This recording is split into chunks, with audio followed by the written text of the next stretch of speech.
Hello, today we will be presenting on just culture. So, what is Just Culture? Just Culture is a balanced system of partnership and accountability among all members of an organization where healthcare organizations are responsible for creating safe systems and staff are accountable for their choices. In a just culture, both the organization and its people are held accountable while focusing on risks, system design, human behavior, and patient safety. The importance of just culture is that it encourages the reporting of errors and safety issues by ensuring a fair and transparent process for addressing mistakes, shifting the focus from individual blame to learning from system failures to improve patient safety. The aim of Just Culture is to promote continuous learning from previous mistakes and develop strategies for preventing future incidents and enhance patient safety by focusing on openness, repairing harm, and learning rather than blaming. Who's responsible for Just Culture? Well, leaders and managers bear the responsibility for proactively creating an environment that minimizes risks and near misses. Nursing managers and leaders are key partners to both nurses and healthcare organizations.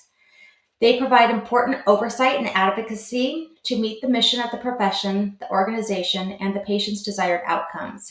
These managers and leaders are guided in practice by the Code of Ethics for Nurses with interpretive statements and the American Nurses Association scope and standards of practice for nurse administrators. The key principles of just culture include a balanced accountability. This is where individuals are accountable for behavior and decisions, but the focus is on understanding systemic factors as well. It encourages reporting, where learning oriented culture encourages reporting of safety incidents and hazards without fear of punitive responses. There's focus on the system, not blame. The goal after an incident is to understand what went wrong rather than who caused it. It also promotes learning. It identifies the root causes of mistakes and near misses and implements corrective actions. And there's also shared accountability. It's a collective approach where leaders are responsible for safe systems and employees are responsible for their choices and for reporting concerns.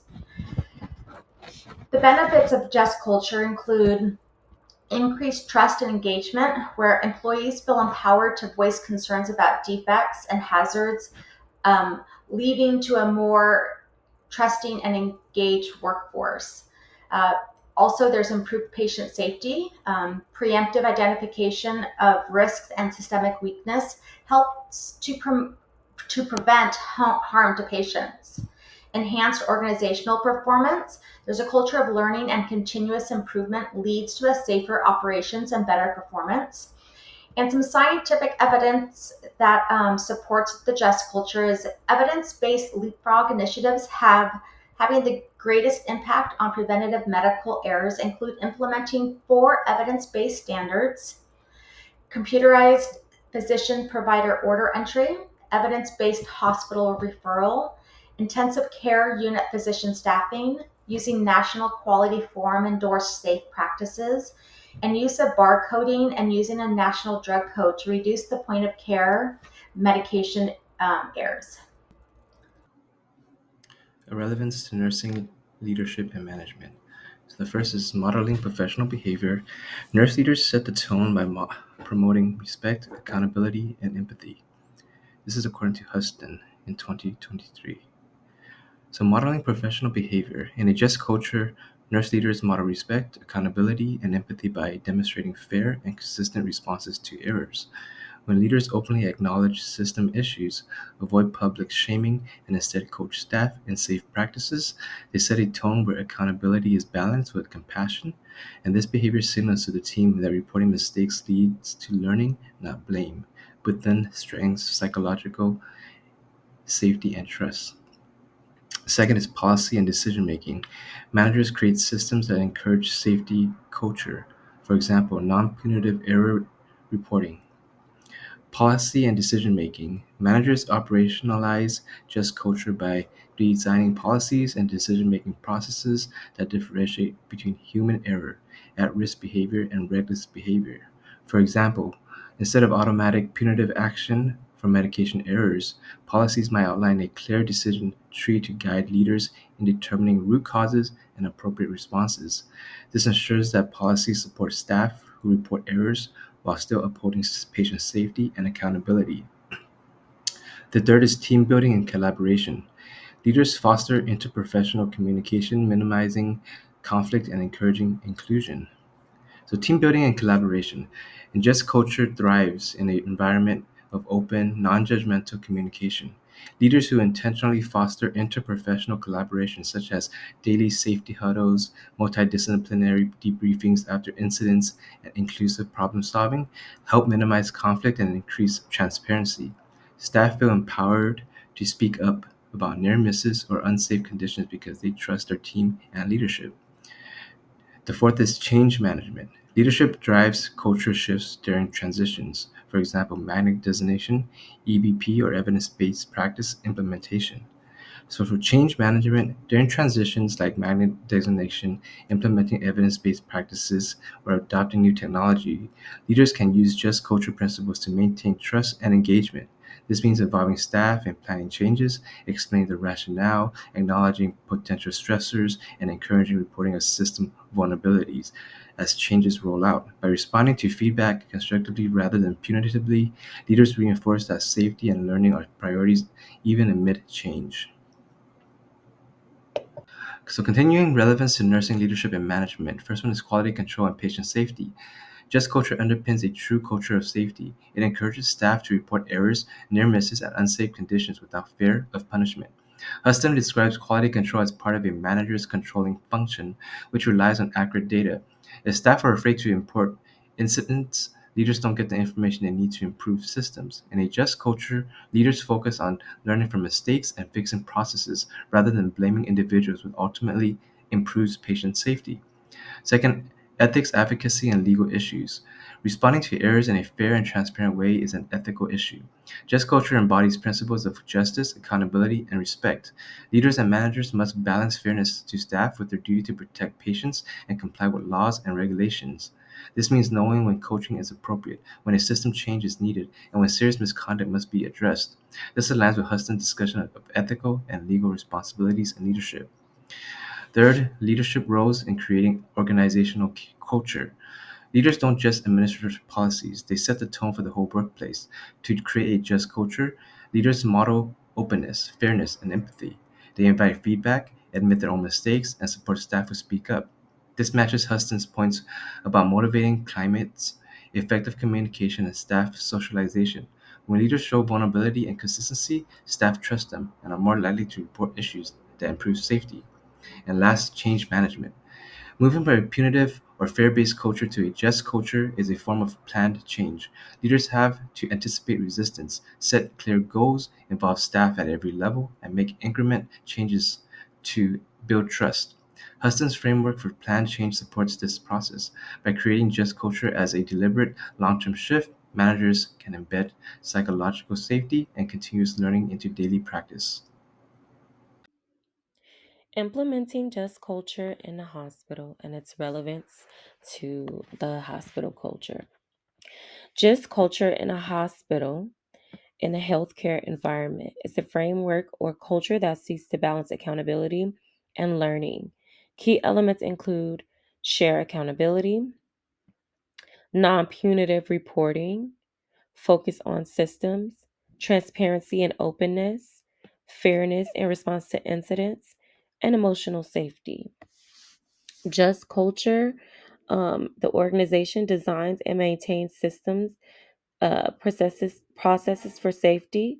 Individuals are accountable for their actions, especially when they deviate from standards or engage in a reckless behavior. But honest mistakes are treated differently from negligent or intentionally harmful behavior. Non punitive reporting. Staff should feel safe reporting errors, near misses, or unsafe conditions without fear or unfair blame or retribution. The goal is to learn from what goes wrong. Implementing just culture into the hospital environment can be challenging. Potential challenges or tensions can arise, and it's not simple. You have to distinguish between individual error or systematic faults, which can be complex. Sometimes legal or regulatory pressures push for assigning blame. Staff may fear adverse consequences even in just systems, reputation, discipline, licensure, even if the policy says otherwise. Leadership consistency. Leaders must be aligned at all levels. If mid or top management signals blame, the culture won't shift. Emotional aspects. Incidents after people emotionally, if investigation or responses are overly technical or insensitive, staff may feel mistrusted or demoralized. Resource constraints. To support reporting, investigation, remediation, training, etc., requires time, staffing, systems in shortage, or high pressure environments. That is hard.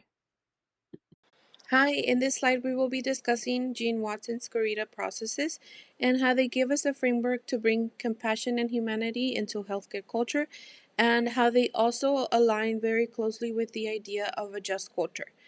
Corita's number one is the practice of practicing loving kindness with self and others.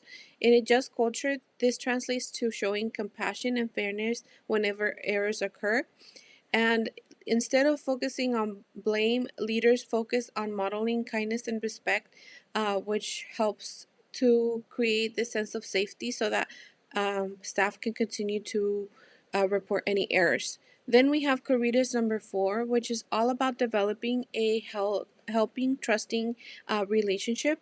This is about trust, and trust is the foundation of a just culture. Staff must be able to believe that whenever they report a mistake or a concern, leadership will respond fairly and consistently. This process emphasizes open communication and mutual support, which is very essential in building trust and for a just culture. We have Caritas number seven next, which is all about engaging in teaching, learning experiences. Just culture views mistakes as opportunities for learning and not punishment. Leaders and staff can use errors to strengthen evidence based practice, mentor each other, and continuously improve systems of care. Together, these Corito processes show us that kindness, trust, and shared learning are not just ideals, but practical strategies for building a just culture. Thank you. Hello, so we just wanted to provide a case study to help you better engage and understand just culture in the healthcare setting. So at St. Anne's Medical Center, they've been struggling with high staff turnover and patient dissatisfaction on its medical surgical unit. Exit interviews revealed that many nurses felt unsupported, communication was poor, and mistakes were often met with blame rather than problem solving. Patient surveys showed concerns about long wait times, inconsistent communication about care, and a lack of compassion.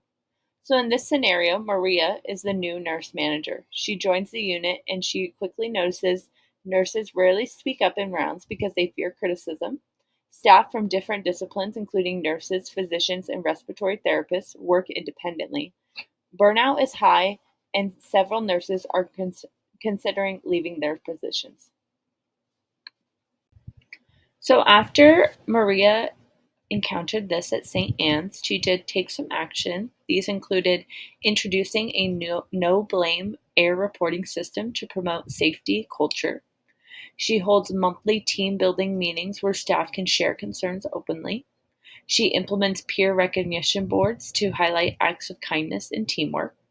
She partners with the hospital's education department to provide evidence based practice workshops and professional development opportunities. Some of the Watson Caritas processes that we think aligned most with this action included Watson's number one, loving kindness. Maria models kindness in her daily interactions, recognizing each team member's worth. She also utilized Caritas number four, helping build trusting relationships.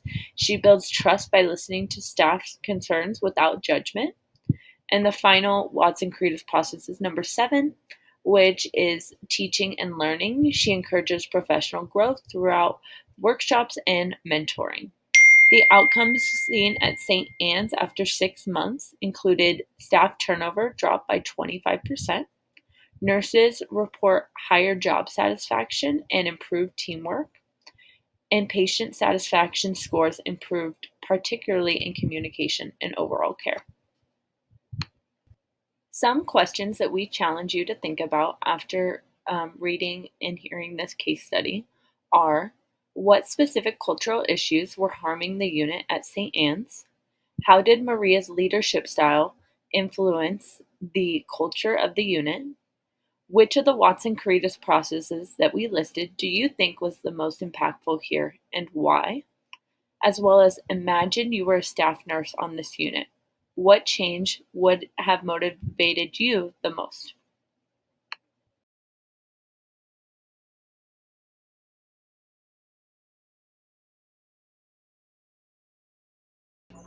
And this is the end of our presentation. Thank you for watching.